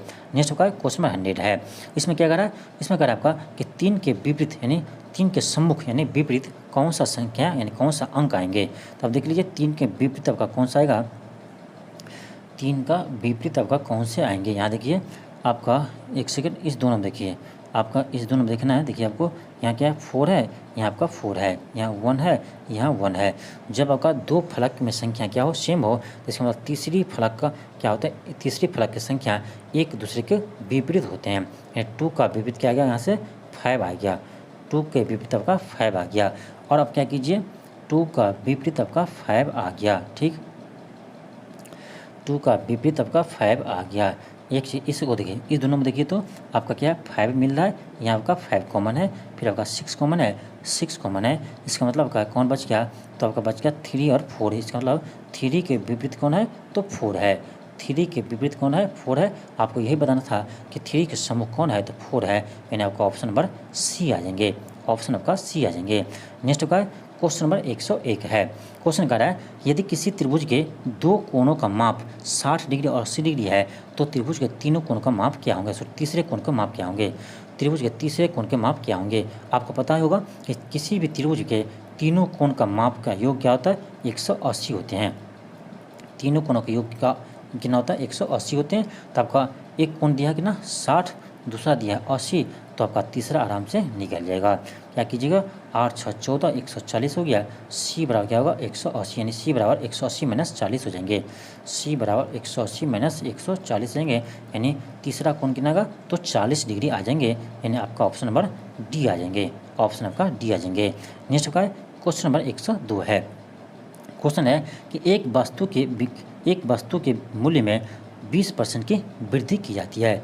मान लेते हैं कि किसी वस्तु का मूल्य कितना 100 रुपया है, उसमें क्या करते हैं 20% अब वृद्धि कर दिए, यानी कितना हो गया 120 रुपया हो गया। ठीक, अब करा फिर उसमें से प्रत्येक 5% की 2 क्रमिक छूट देते हैं। 5% के 2 क्रमिक छूट देते हैं किस पर, इसमें देते हैं। ठीक, तो कह रहा है इस स्थिति में वस्तु का विक्रय मूल्य उसके क्रय मूल्य से कितना अधिक है। देखिए क्रय मूल्य हम क्या माने 100 रुपया माने हैं। ठीक, और उसमें 20 रुपया क्या किया उसको बढ़ा दिया, यानी अंकित मूल्य कितना हो गया 120 रुपया हो गया।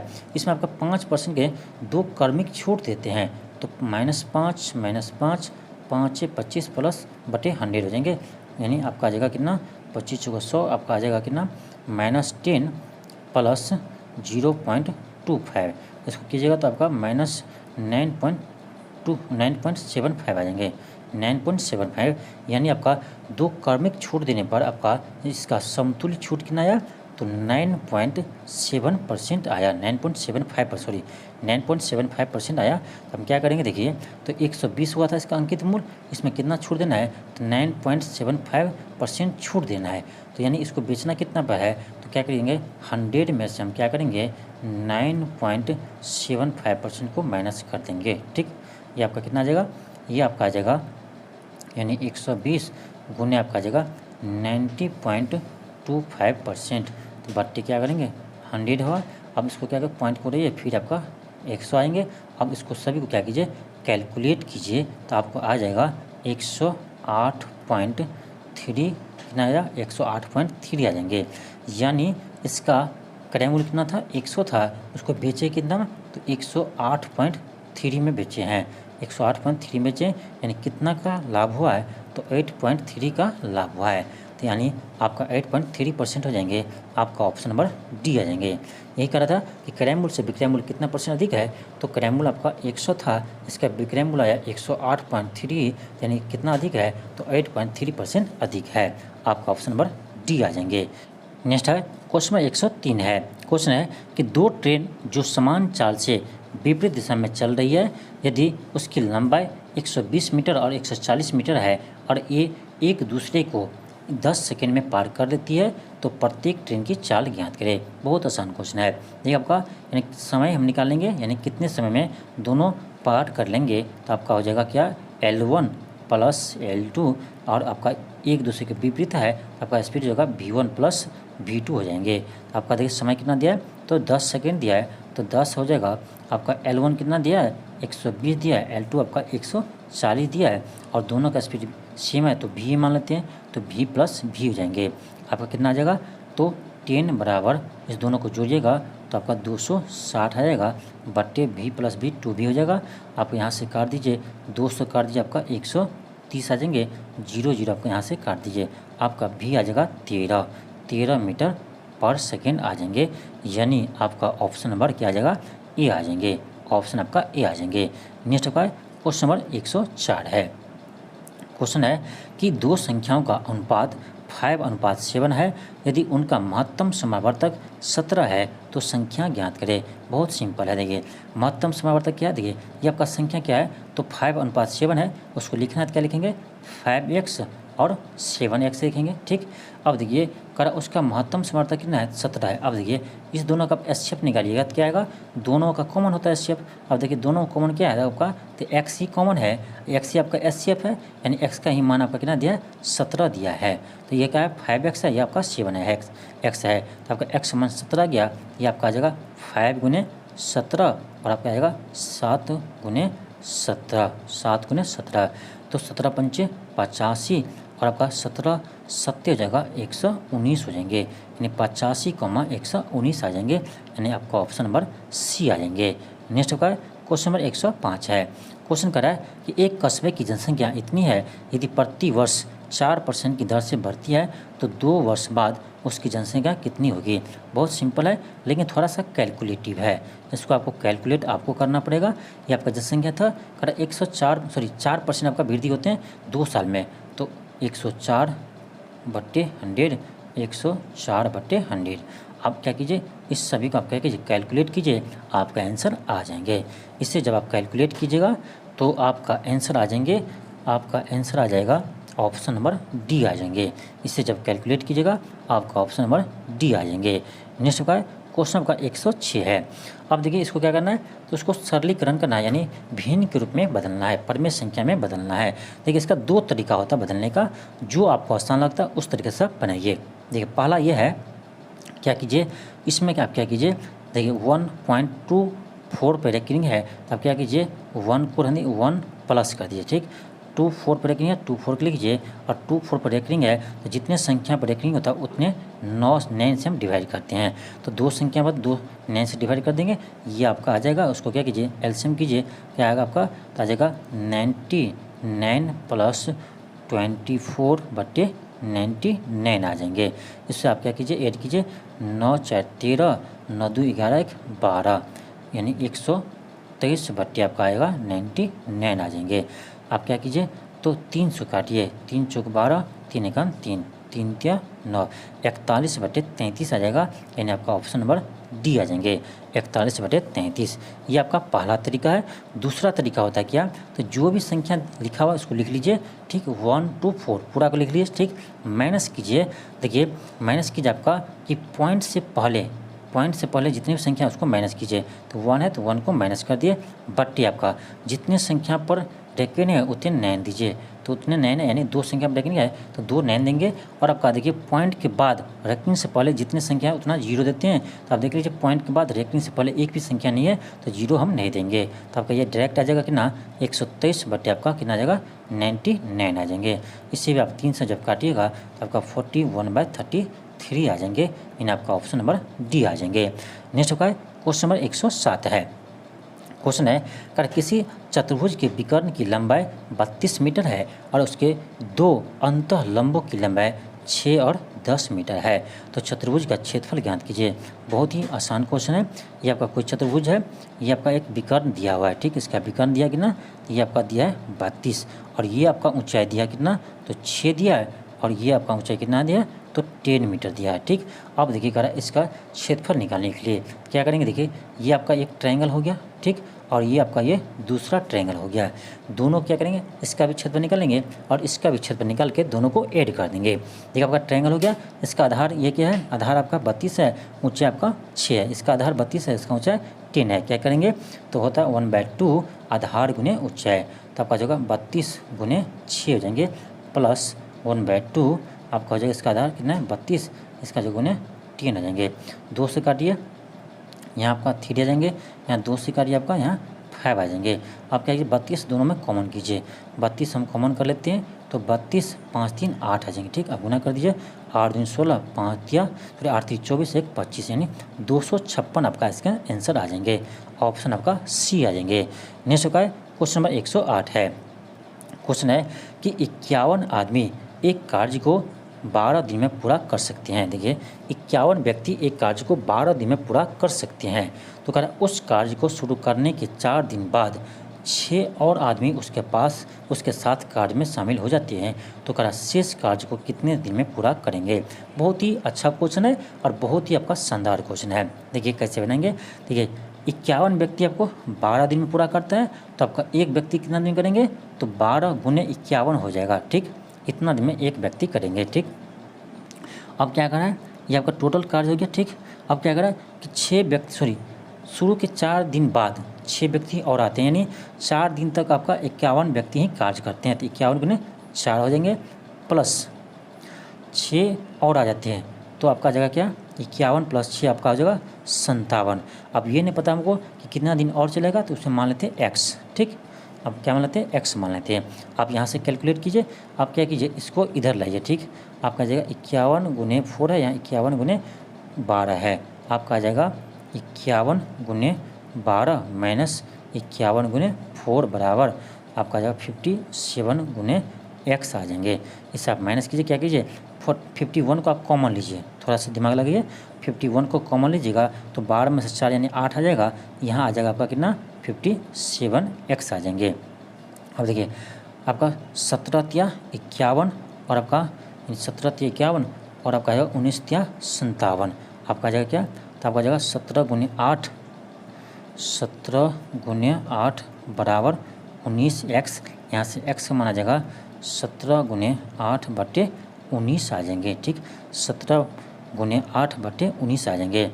तो आपका देखिए उसको गुना कीजिए, 17 को 8 से गुना कीजिए बटे आप 19 कीजिए। ठीक, इसको जब आप गुना कीजिएगा और इससे आप जब भाग दीजिएगा, इसको गुना कीजिए और आप क्या कीजिए 1900 भाग दीजिए।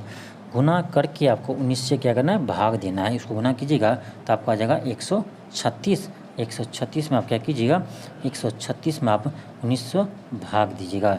तो 19 से जब भाग दीजिएगा तो आपका आ जाएगा कितना, आपका आ जाएगा 7.3 बटे 19। 7.3 बटे 19 आ जाएंगे, यानी आपका ऑप्शन नंबर ए आ जाएंगे। नेक्स्ट आपका क्वेश्चन नंबर 109 है। क्वेश्चन देखिए क्या करें, अगर एक बेलन का आयतन इतना दिया हुआ है, अगर बेलन की ऊंचाई इतना है तो व्यास ज्ञात करें। बहुत सिंपल है, आप पढ़ेंगे क्लास 10th में कि बेलन की आयतन क्या होते हैं। तो यह तो आपका पाई आर स्क्वायर एच होते हैं। ये आपका दिया कि ना 5500 दिया है, बहुत अच्छा। पाई का मान आप 22/7 जानते ही हैं और आर आपको मालूम नहीं है तो आर स्क्वायर रहने दीजिए। एच आपका दिया है 70 तो 70 लिखिए। आपके यहाँ कितना 5500 है। ठीक, आप 1 0 काट सकते हैं। आप क्या कीजिए 11 से काटिए, 11 दूनी 22, 11 25 55। ठीक, 50 2 से काट दीजिए, आपका आ जाएगा यहाँ 25। ठीक, 25। फिर आप क्या कीजिए गुना कीजिए सभी को। आपको यहाँ देखिए एक सेकेंड, ये आपका 7 और 7 आपका कट गया, 7 और 7 कट गया। यहाँ से आपका आर स्क्वायर आ गया कितना 25। यहाँ से आर आ जाएगा √25 यानी आर आ गया 5, यानी इसका त्रिज्या आ गया कितना 5। आपको पता ही हो कि व्यास होता है त्रिज्या का 2 गुना, यानी डी बराबर 2r होता है तो 2 गुने 5 कर देंगे, यानी आपका 10 आ जाएगा, यानी 10 मीटर इसका क्या आ गया व्यास आ गया। ऑप्शन आपका ए हो जाएंगे। नेक्स्ट आपका क्वेश्चन आपका 110 है। क्वेश्चन है कि निम्नलिखित में से कौन सा एक सत्य कथन नहीं है। सॉरी, कौन सा कथन सत्य नहीं है, कौन सा कथन सत्य नहीं है। ऑप्शन ए है कि एक आयत की सम्मुख भुजाएं सर्वांगसम और समांतर होते हैं, बिल्कुल सही है। बी है कि एक आयत के विकर्ण एक दूसरे के समद्विभाजित नहीं होते हैं, समद्विभाजित नहीं होते हैं, यही आपका गलत है। देखिए एक आयत है, ठीक, ये आपका आयत है, तो आयत है आपका ये विकर्ण जो कट रहा है तो आपका बिल्कुल ये बीचों बीच करेंगे, बिल्कुल आपका यानी समद्विभाजित होते हैं, इसलिए आपका ऑप्शन बी क्या है तो गलत है। ऑप्शन सी है कि सभी आयत समांतर चतुर्भुज होते हैं, बिल्कुल सही है। डी है कि एक आयत का आसन कोणों के किसी भी युग्म का योग 180 होता है, ये भी आपका सही है, यानी आपका गलत कौन है, ऑप्शन आपका बी क्या है गलत है। नेक्स्ट होगा क्वेश्चन 111 है। क्वेश्चन कर रहा है कि 2 अंकों की सबसे बड़ी आभाज्य संख्या, इन 2 अंकों की सबसे बड़ी आभाज्य संख्या, तो आपका 2 अंक की सबसे बड़ी आभाज्य संख्या 97 है। इसके 2 गुने, ठीक, 2 गुने कर दिए प्लस, और करा है 3 अंकों की सबसे बड़ी आभाज्य संख्या, तो 3 अंकों की सबसे बड़ी आभाज्य संख्या 997 होगा, और करा इसके तिगुने के योग कितना होगा आप कर दीजिए। इसको 97 को 2 से गुना कीजिए और 997 को 3 से गुना कीजिए और दोनों को आप ऐड कर दीजिए। इसे तो आप कर ही सकते हैं, आप आराम से इसे कर सकते हैं। इसको आप गुना करके ऐड कीजिएगा तो आपका आ जाएगा ऑप्शन नंबर ए आ जाएंगे, करके देखिएगा, ठीक। नेक्स्ट का है क्वेश्चन आपका 112 है। क्वेश्चन है कि कितने प्रतिशत वार्षिक दर पर 1300 रुपया की राशि पर 5 वर्षों में प्राप्त साधारण ब्याज 520 रुपया हो जाएंगे। बहुत आसान क्वेश्चन देखिए, तो आपका साधारण ब्याज हो गया 520, साधारण ब्याज हो क्या होता है तो मूलधन ये गुने समय दिया है, गुने दर नहीं पता है, आर मान लेते हैं, गुने आर बटे 100 हो जाएंगे, ठीक। 2 0 कट गया, 13 चौक 52, आपका यहाँ 40 आ गया, 5 से करीब 15 40, यहाँ से आपका आर का वैल्यू हो गया कितना 8%, कितना रेट आ गया 8% आ गया, आपका ऑप्शन नंबर ए आ जाएंगे। नेक्स्ट होगा क्वेश्चन नंबर 13 है। क्वेश्चन है कि संख्या पी और क्यू का मध्य अनुपाती 8 है, मध्य अनुपाती 8 है, तो यानी इसका मध्य अनुपाती क्या होगा पी इंटू क्यू होते हैं। ये आपका कितना दिया 8 दिया है, तो आपका पी इंटू क्यू का क्या होगा 88 64 हो जाएंगे। दोनों साइड आप स्क्वायर कीजिएगा, इस साइड आपका क्या होगा, पी इंटू क्यू बराबर 8 का स्क्वायर होगा, 8 का स्क्वायर आपका 64 होते हैं।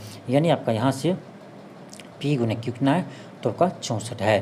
क्या कह रहा है क्वेश्चन, कह रहा है कि पी और क्यू का युग्म का मान क्या हो सकते हैं। तो 16 चौका 64 यानी आपका ऑप्शन नंबर ए हो सकते हैं। दोनों गुना करने पर कितना आना चाहिए, 64 आना चाहिए। आपका ऑप्शन नंबर ए हो सकते हैं। नेक्स्ट का क्वेश्चन नंबर 114 है।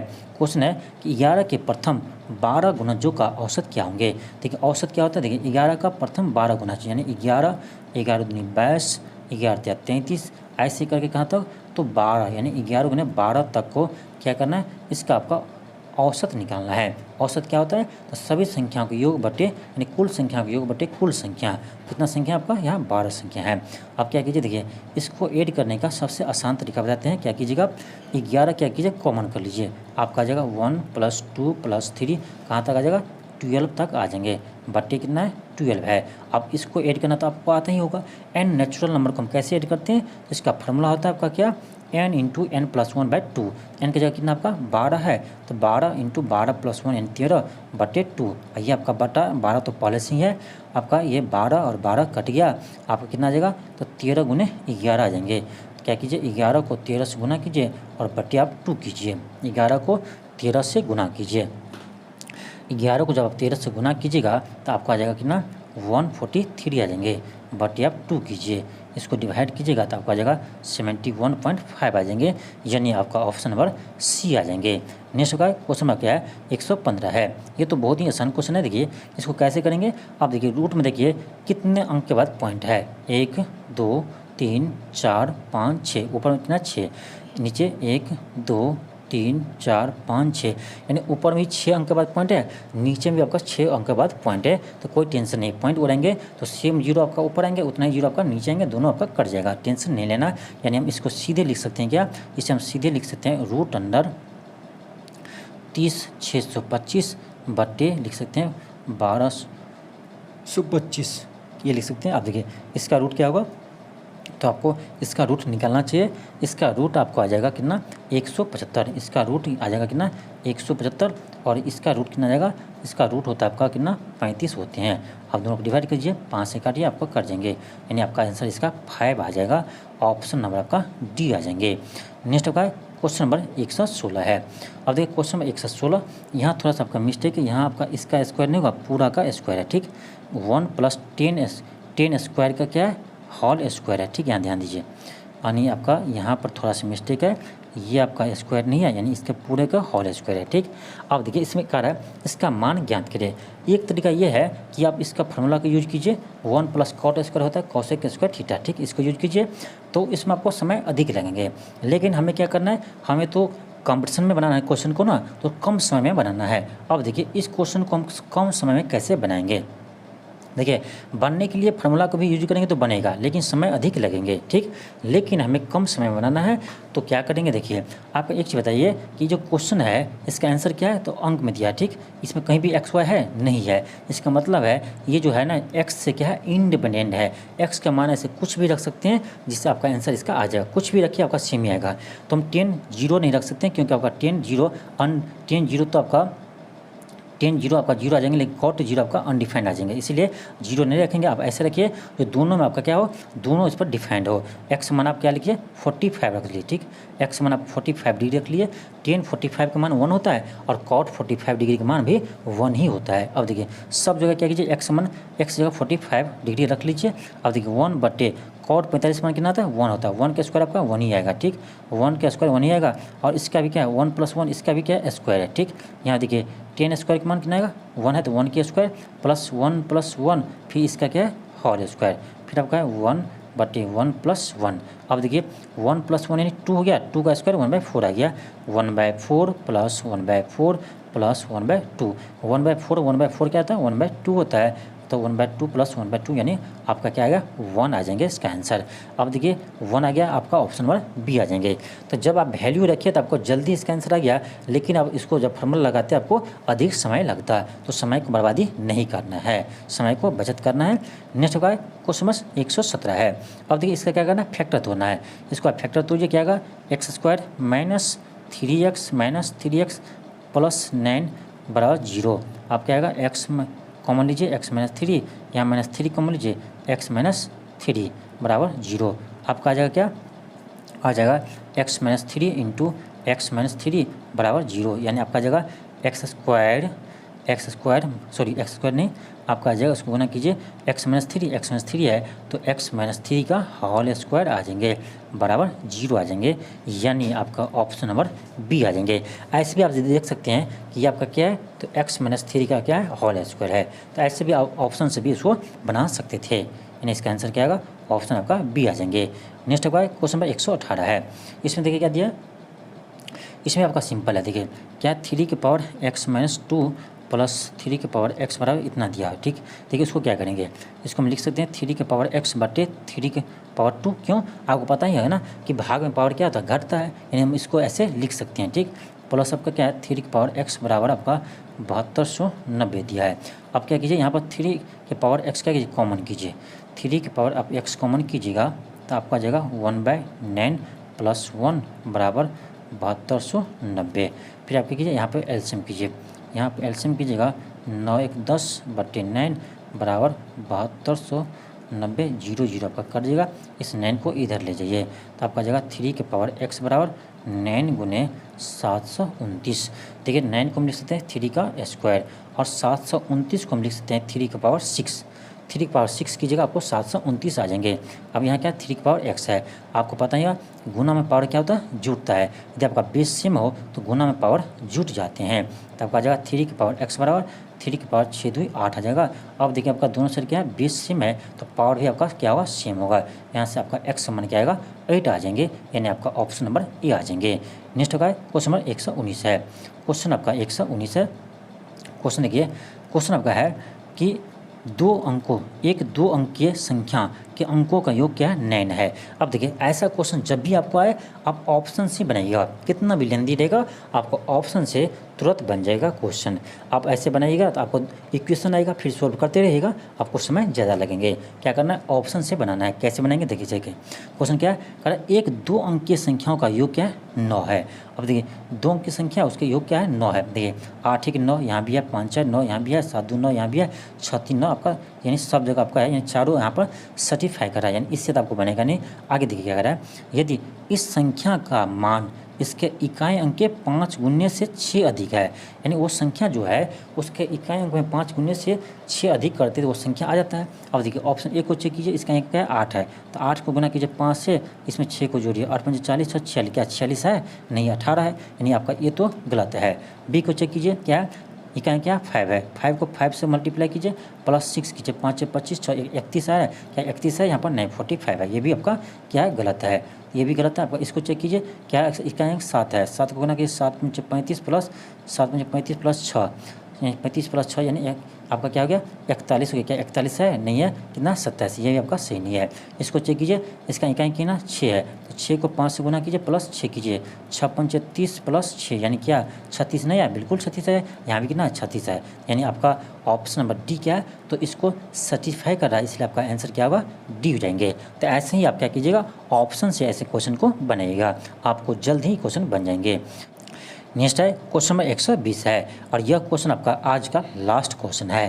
क्वेश्चन कह रहा है कि आकृति में रेखा एम एल और एम समांतर है और पी क्या तिर्यक रेखा है। देखिए इसमें आपका एल और एम दो समांतर रेखा है और पी आपका एक प्रतिच्छेदी रेखा है। तो आपको पता ही होगा कि दो समांतर रेखा को जब एक तीसरी प्रतिच्छेदी रेखा प्रतिच्छेद करती है तो उसके सम्मुख कोण समान होते हैं और आपका संगत कोण भी समान होते हैं। तो ये इसका क्या है, संगत कोण है, यानी आपका ये क्या होगा, ये दोनों बराबर हो जाएंगे, यानी आपका 2x + 10 बराबर हो जाएगा x + 80 के बराबर। यहाँ से x को इधर लाइए तो आपका हो जाएगा 2x - x, इसको 10 को इधर लीजिए तो आपका आ जाएगा 80 - 10 यानी 70।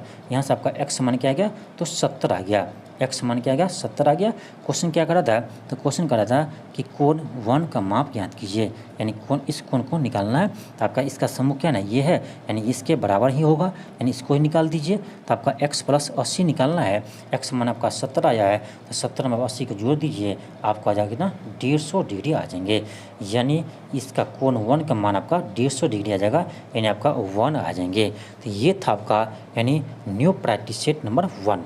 New practice set number 1। ये आपका बिहार प्रतियोगिता प्रकाशन यानी पब्लिकेशन का बुक है। इसमें आपका 21 प्रैक्टिस सेट है। तो आज आपका 20 क्वेश्चन प्रैक्टिस सेट नंबर 1 हुआ। इसी तरह से हम आपको प्रत्येक दिन एक प्रैक्टिस सेट करेंगे सुबह 6 बजे। इसी तरह से आपको हम एग्जाम तक आपका 21 प्रैक्टिस सेट को समाप्त कर देंगे। तो आज के लिए इतना ही। थैंक यू, धन्यवाद। मिलते हैं आपको नेक्स्ट वीडियो में। यदि आप चैनल पर नए हो तो चैनल को सब्सक्राइब कर लीजिए और इस वीडियो को ज़रूर शेयर कीजिए।